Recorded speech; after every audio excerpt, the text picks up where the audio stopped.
Ciao, HyperChange. Welcome to another episode. Today we're going to start by talking about Biden and the moves at the White House to invite GM and Ford and the U.S. automakers over to talk about this big transition and push the U.S. is making to start building electric vehicles, and how we want to transition a huge portion of new vehicle production by 2030 to electric vehicles. In theory, this was amazing. Huge props to see government sort of pushing towards green energy, acknowledging this trend that we all know has been happening. But it also left me super disappointed and kind of like scratching my head, because in this whole event, the one thing they don't mention, it seems like they try so hard to avoid, is to mention Tesla and Elon Musk, which, if you've been following the history of the automotive industry, especially in the US, Tesla has single-handedly not only brought manufacturing back to the US, created a ton of amazing high-paying jobs, created huge amounts of shareholder wealth for individuals, citizens, and all their employees as well. In fact, de facto paying them much better than any other auto company because they compensate them in stock as well, but single-handedly commercializing the electric vehicle, proving this business model, proving that it could be profitable, proving that consumers actually wanted this product, which before Tesla, no one believed. Nobody wanted electric vehicles. That was the status quo. Ford and GM weren't investing any money into this, and the trajectory of the automotive industry was, let's just keep making incrementally better fossil fuel cars that aren't even really that much better without really any technology. There was no innovation. It was just such a stale industry that hadn't really changed for decades and was continuing to pollute and ruin our planet. Disaster. None of these companies should be applauded in any way, in my opinion. Tesla comes along, this little upstart with this crazy guy, Elon Musk. They come up with this business model and they transition. They prove that it can work. I mean, the Model 3 ramp, we remember, it was so difficult. Tesla had to go through this grueling process of getting to certain scale and proving that you could actually build an electric car profitably, and that people would want it and that it would be delivered. I mean, I have my Model Y. It's an incredible product. It drives faster off the line on a stoplight race than a Lambo. It can fit all my friends. I can charge it off solar energy. These electric vehicles, Tesla really proved the model, and I think there would be no electric any cars. Like Ford wouldn't be working on, the Mach-E. GM wouldn't be working on the electric Hummer or the Chevy Bolt. None of these cars would have been happening without Tesla. And so to see Biden, invite all these auto companies over, not invite Tesla, and then have this whole event to talk about, the future of electrification, how, 50% of cars are gonna be electric by 2030, yada, yada, but not mention Tesla is just so embarrassing and frustrating. And it just got me thinking more and more about how the systems that we have in this world are so corrupt. And we think about the United States as this democracy, sort of this beacon of the forward-thinking new world where innovation, we love innovation, we wanna foster it. It's the place where you go to start these amazing companies like Tesla.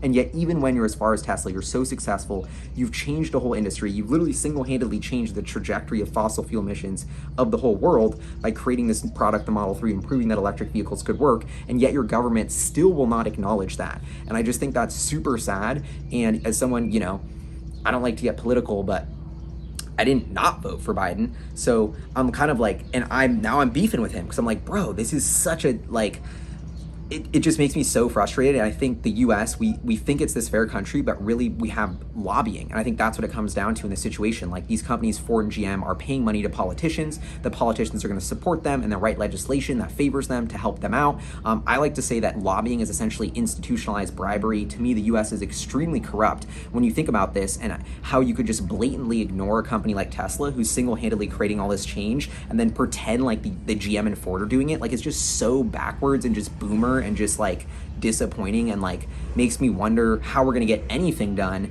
in this era where we need to hyper-change so many different industries and make them more sustainable. Are we really still going off of dollars and politics? I mean, I guess when you think about it like that, it's like, of course, that's how the system works. But I don't know, this was a moment and a week for me that I've just been like, wow, the US is even more backwards than I thought, and it's extremely corrupt. And we don't think of the US as having bribes and being super corrupt, but the entire way our political system works is, these companies give monies to politicians, the politicians get into power, they're beholden to those companies, they make the legislation to favor those certain companies. It has nothing to do with who's the best company, who's bringing this technology, what's actually gonna be better for the world or the citizens that elected them. There's no connection there. And frankly, the incentives aren't aligned for them to do that. The incentives are aligned for them to get reelected. How are they gonna get reelected? More money for the next campaign. How are they gonna get more money for the next campaign? If they appease the companies that gave them money in the first campaign and be like, look, I wrote that bill that you wanted me to write. I invited you to the White House to make it look like you were killing it on EVs. So now give me more money for when I run for re-election and give my party more resources for the next time. Now we're in bed, we're doing this deal. It's crony capitalism, totally messed up.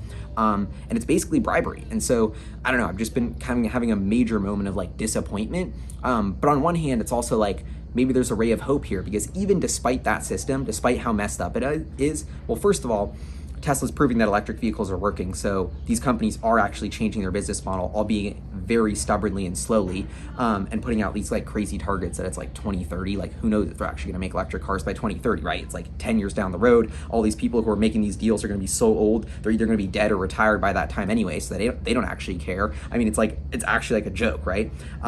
But the fact is, Tesla still has succeeded. Tesla, because of the free markets, is why I love capitalism, why I love startups, why I love VC, because Tesla has forward-thinking investors, because we have a free market that fund these ideas, because we have consumers who are willing to pay the green premium, who are willing to think about the products they're supporting and, you know, how that matters in changing these different industries. Like, that's super inspiring and exciting. That's sort of the flip side of this coin, is despite the way our government is just can't get anything done and isn't helping these amazing technologies that our citizens need, the private sector is doing it anyway because individuals are supporting those companies. So that is the silver lining that's super inspiring and exciting about all of this, but it is kind of lame. And so that's got me thinking about all this sort of stuff and how Elon can't really say anything about it. He made this tweet that was like Tesla wasn't included in the meeting, like, or wasn't invited, but he doesn't want to say too much because you don't want to piss these people off.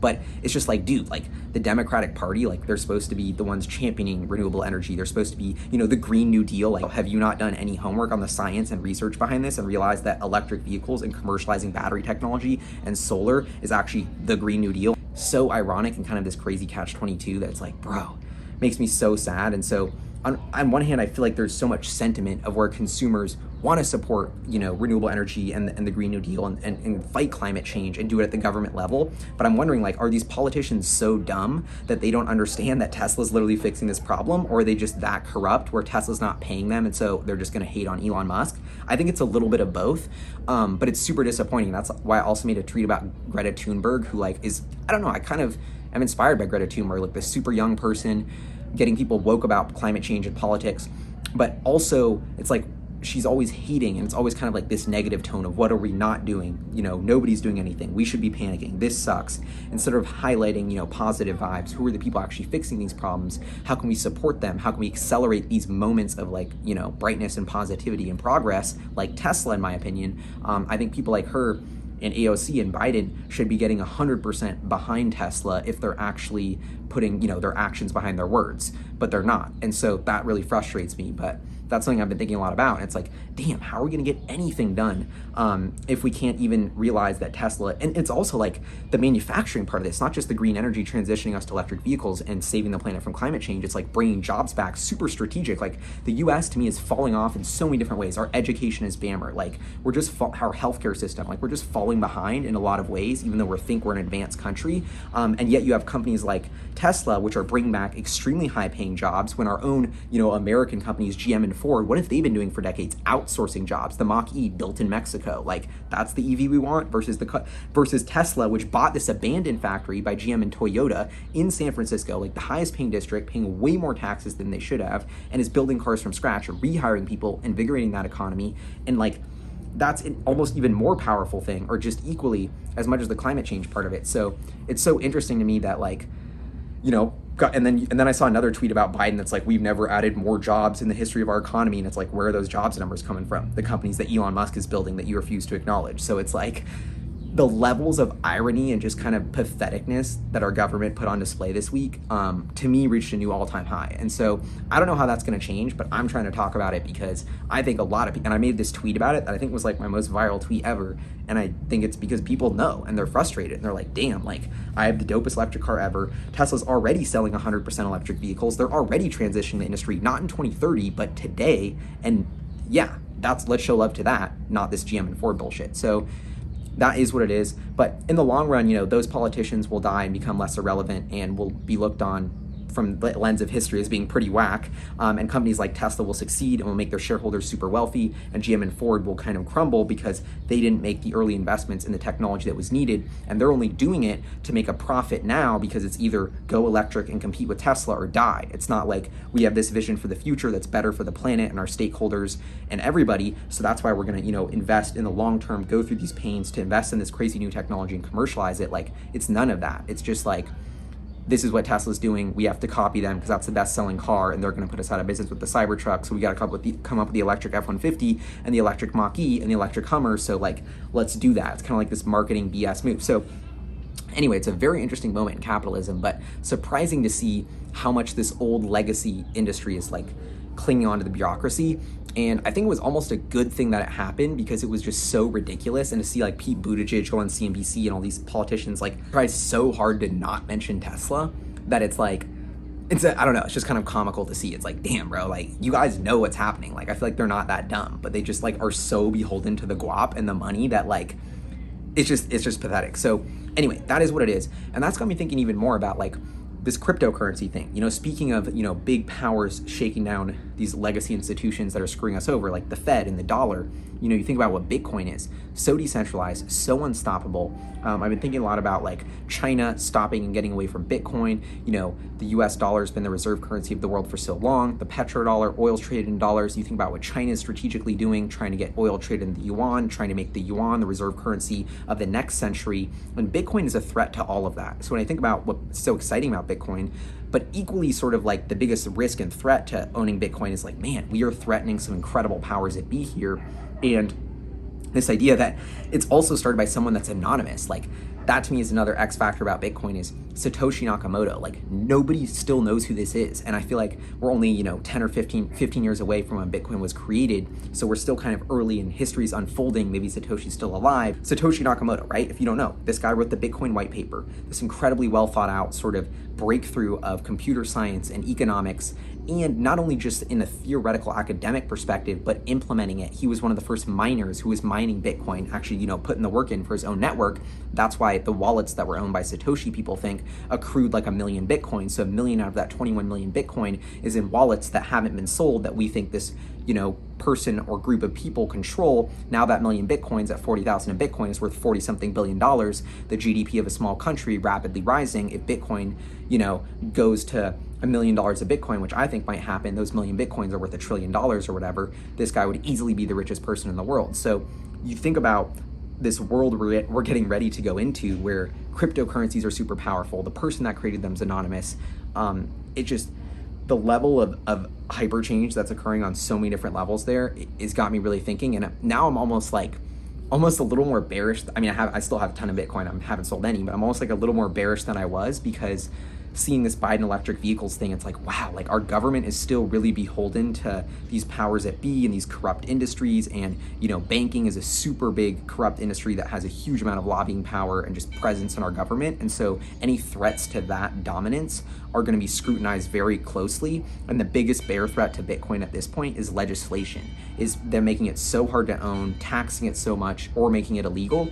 That's, I think, the biggest threat. You know, what backs the US dollar? Is it trust or is it, you know, fear in a military power? Like, is our military backs the US dollar, right? So in many ways, that's, to me, the most powerful part of the whole system there. And, you know, Bitcoin doesn't have an army backing it, but it's decentralized, so you can't stop it. So many different things going on there. And I know I haven't had a chance to look into this, but I know there's a lot of legislation happening in the Ethereum space right now.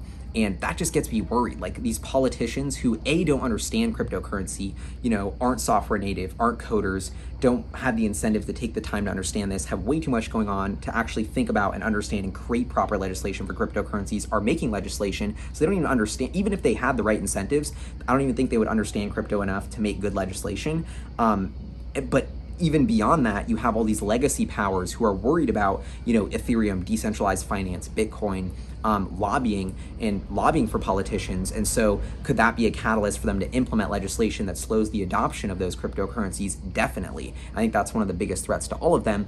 But then, you know, that's always been, I always say, like, that's to me the most exciting thing. Like when you have these dealer lobbies and all these, like the people who are like, you literally can't sell a Tesla in Texas or Connecticut because, you know, the dealer lobby of the automakers is making it illegal for Tesla to set up a store to sell to consumers. Can't believe that. Another example of how lobbying is institutionalized bribery and our legal system is, even on a lot of levels, can't even function. Like, it's a free market, right? Tesla wants to set up a store with their own money to sell a product to consumers that they want to buy, and they can't even do it because the powers that be trying to stop them. So yeah, that sucks. But it's also like, to me, when you get so desperate that your last move is to try and force legislation to stop the entity that's disrupting you, that's like, wow, that disruption must be powerful, right? And so back when Bitcoin was so small, it was like, yeah, I hope we get to the day where the U.S. government considers shutting it down because it's so big. The price will go up 100x, and so now the price has gone up 100x since I've been following Bitcoin. And it's like, shit, that actually is the risk. So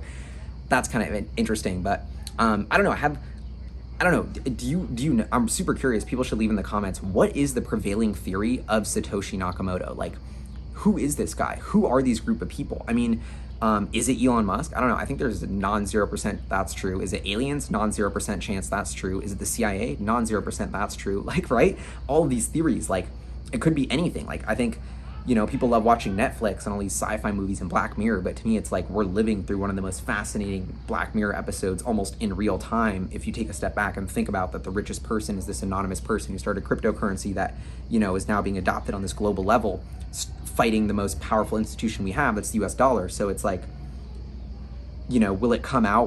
Will we see those million Bitcoin move? Who will move them? How will they move? How are they going to get withdrawn to the fiat system? What are they going to spend those Bitcoin on? Like, or will they never move? Did they just destroy the private keys of those wallets? Because is that like, would that ruin Bitcoin if it de-anonymizes the founder? Like, ooh. Next thing I want to discuss is Neuralink. Neuralink just raises $205 million in funding. Of course, we have insane FOMO because Neuralink, merging us with AI, building what comes after the smartphone with what I'm filming this on. Like, I don't know, imagine the kind of, like, how would I even film myself with my Neuralink? Maybe I'd still need a camera. That's interesting to think about. But Neuralink, first of all, $205 million. That seems like a small funding round. I'm not sure what the valuation was, probably a couple billion, but I mean, Neuralink, I have so much FOMO that I can't invest in Neuralink. I kind of tried, to be honest, but it's, you got like the amount of, you got to know people, you got to, Neuralink, everyone in the world wants to invest in Neuralink. They're going to be picky as hell as who they pick. And so they're probably picking people that have worked with Elon in the past, that are his homies, that can add value to the company, strategic advisors. So that's who they're raising money from. There was $205 million. And to me, this is another epic example of how innovation in the private sector is dwarfing that of the public sector. So, think about how many problems we have as humans. We're living longer, but how do we tackle all these problems of health? Like, what is one of the biggest things we don't understand? The brain. How are we going to understand more about the brain? Putting these chips in our brains, getting more data about how the brain works, about how your body moves, interacts with the world. To me, that's just as exciting about Neuralink is what it will enable from a technological perspective of I can use a smartphone, I can do this, I can be super smart, I can cure all these diseases. But it's also like, what are we going to learn about the brain? One of the biggest mysteries of science. Like, to me, it's almost more interesting than like going out in the stars is like going inside our heads and solving that mystery, right? And so Neuralink is almost like this Manhattan project of science that the $205 million is nothing. The government spends that in 2 seconds wasting on some dumb train construction project that nobody's going to ride, right? And yet Elon Musk and his team with $205 million are going to advance this field of neuroscience decades ahead of what anyone else is doing because of this private sector innovation and in aligning incentives in the correct way. And that's what I love about Neuralink.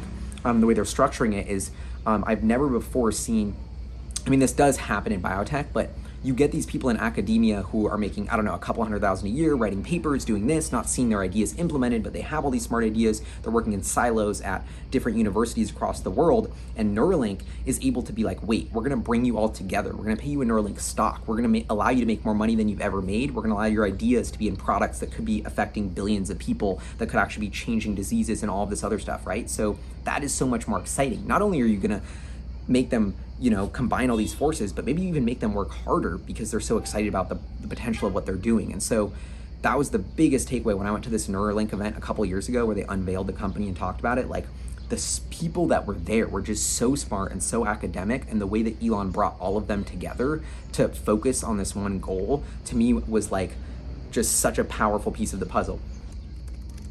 So this is what they say in the Neuralink funding round. Neuralink has spent the last 4 years building the first high channel count brain-machine interface intended for therapeutic use in patients. Our first product, the N1 Link, is a 1024 channel device that once implanted is completely invisible and transmits data via wireless connection. The first indication this device is intended for is to help quadriplegics regain their digital freedom by allowing users to interact with their computers or phones in a high bandwidth and naturalistic way. The funds from this round will be used to take Neuralink's first product to market and accelerate the research and development of future products.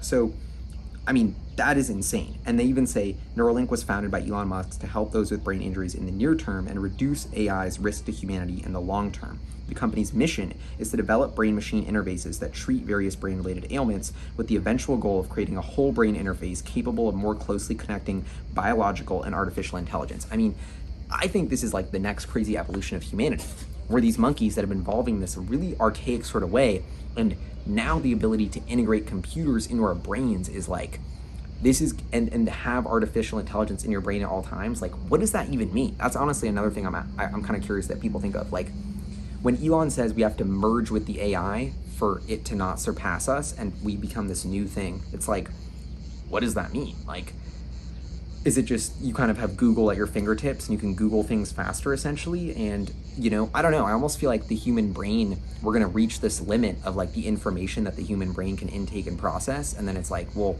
what good is it to have all this information at your fingertips if you can't even process it all at once? Like, oh, I have this book that, everyone's like, oh, you could learn a language. So is it like you have all the words of that language in your brain, but how do you read those all at once? Anyway, I'm so curious of what this is like, but this to me is like so exciting and ambitious. Like, this is the kind of crazy shit that is just epic. But it's also like, is Elon, he's talking about AI is going to take over the world and all this crazy shit. Robots are going to, take over the world. And this is our biggest threat to humanity, right? Is creating this AI that's going to be smarter than us. But then it's like, isn't that what you're kind of creating? Like, Elon Musk and Tesla's AI Day, Tesla's the leading AI company in the world, or one of them, and at their AI Day, we're all scheming. I mean, the video, they might unveil a humanoid robot.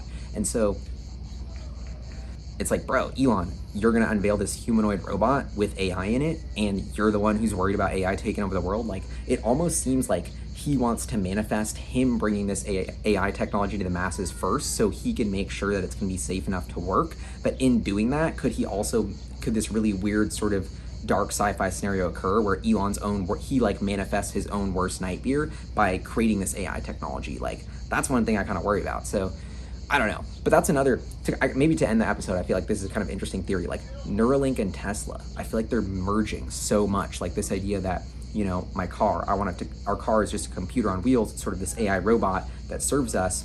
And now not only, I want my car to come to me, I'm going to tell it where to drive. Where to go, when to pick me up, who to pick me up, what to do when I'm not using it so it can make money for me. And now Tesla unveils a humanoid robot that can do this other stuff. So, and then I tell it to do, my Neuralink is the way I communicate with these robots that Tesla's building. So Tesla's almost building the fleet of hardware with some AI for me to control and communicate with. So you think about like Ex Machina. How are you going to tell your Ex Machina robot what to do with your Neuralink? So, and it was so funny because now this new biography or this new book's coming out about Tesla and Elon, and they had the part about how Tim Cook basically turned down a meeting with Elon Musk, and it's coming out, I don't know if this is true, but basically like Elon was like, okay, you can buy Tesla for $60 billion. Tesla was struggling, middle of the Model 3 ramp, Apple doing all this epic stuff, wants to build a car, huge on climate change. The car is the new connected device. That is the next smartphone. That's the next $1 trillion opportunity for Apple to tackle and sort of put their technology into, right?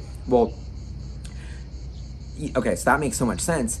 And it was so exciting for them to merge the companies, and Elon at the same time was like, we need capital. Apple has billions of dollars that they're doing literally nothing with. It would be perfect to fund Tesla. We can use this to create all this value and accelerate our mission and build all these crazy smartphone on wheels essentially, and be Apple's next sort of growth component for their financial story. It all made perfect sense. But then one big part of the deal, and this is my theory of all of it, why it makes sense of like, oh, Tim Cook didn't even take the meeting with Elon, because now what's coming out, I don't know if this rumor is true, is that Elon was like, I'm about to be CEO of Apple. And then Tim Cook was like, fuck no, or some powerful quote like that. And I was like, damn, that's so funny that like Tim Cook's own hubris, and he is a great CEO in Apple, but they're not innovating. He's just milking Steve Jobs' innovation and kind of, running this company from a great rate financially, but Apple hasn't done anything. They're not coming out with anything new. It's just, there's no excitement there. And I think you really need a bold, ambitious, visionary leader to make these big changes. And so now when you think about how this is all changing, it's like Apple didn't need Tesla, Tesla needed Apple, but in the long run, Tesla won't need Apple, and Apple's going to get left behind because the merging of Tesla and Neuralink, as I'm kind of explaining, will make the smartphone irrelevant. And so, that is the chip that is not in our brains, it's in our hands. But when that chip's in our brains, we won't need it in our hands. And so I think it's so funny that Tim Cook had this hubris of like, fuck Elon, we don't need you. And now Elon is about to eventually 10 years from now, maybe 20 years from now, put Apple out of business and make it look like a joke that Tim Cook, like, it's just going to be so insane.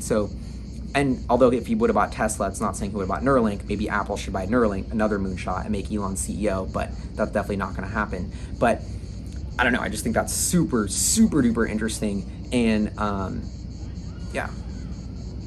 Any comments on that, Jay Vilci? Like if Tesla buys... The Apple Tesla thing is fake.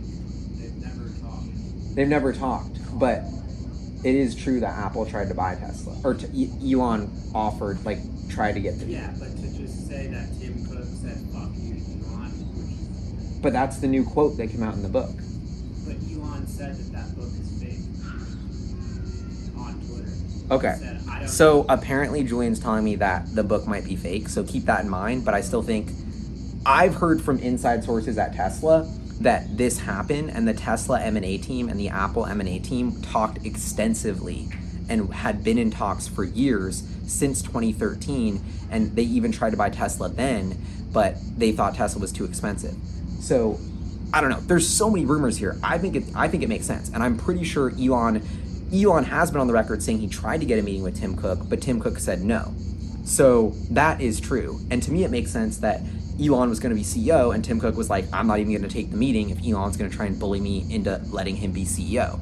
But that's just Tim Cook's hubris, in my opinion. I don't think that's true either, because Elon said on Twitter, I'm not trying to be CEO of anything. I think the true part is the M&A teams from both sides are probably chatting with each other. And something along, like, I don't think... All right, no. That's... We got to move on, because I have the inside scoop, and they did. The M&A teams talked, and then Elon asked for the meeting. And that's what I'm saying, yeah. The M&A teams and talked. Elon said, and Elon is on Twitter saying, I did try and meet with Tim Cook, and he didn't take the meeting. That's all true. I think that's fair. But I think to blame it on Tim Cook, yeah, probably. But also, I think Apple's M&A team is just not visionary. What good acquisitions have they ever made?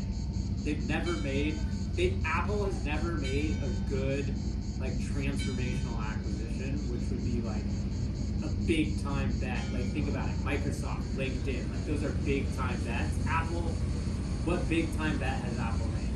Do you remember? Yeah, okay, that's a great point if you didn't hear that, what Julian was saying, which is Apple's never made a good transformative acquisition. So it would have been super out of their DNA, which means it was just so uncharacteristic. Like, what's their biggest acquisition? Like Beats? That's gone nowhere. Maybe the AirPods, but I feel like they were doing that already. But like, Apple has never made a transformative acquisition to really change their business model, at least in recent history. So they usually make tuck-in acquisitions for technology. So it would have been super out of their DNA to do that, which is another interesting wrinkle in the story. But I don't know. To me, where it feels like history's going is my iPhone has only gotten bigger and thicker. The camera's getting a little bit better. Actually, the camera's amazing, which is super dope, which is why I'm filming it on my camera. But